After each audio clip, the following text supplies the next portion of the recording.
So I'm going to show you now how to keep your hair topper down when you are about to do some strenuous or semi-strenuous activity, anything where your hair topper might have to, you might have to go forward, backwards, up and down, around, upside down, whatever. So let me take this off. So I got this got to be glued, and you need hairspray, you need a brush. You can use a little spoolie too. You need to put just a little bit right there. And this is gonna melt and kind of move ever so slightly around, so you don't need to smush it around. I like it to kind of seep through the netting. So put it on a little bit farther down, and then just scoop it up, and then move it around, and then smush it down, okay?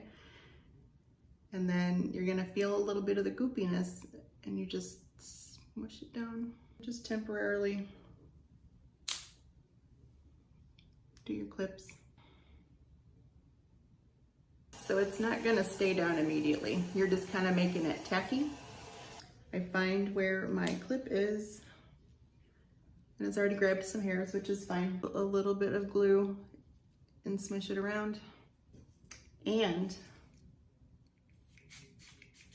a little bit of hairspray. And a little spoolie action.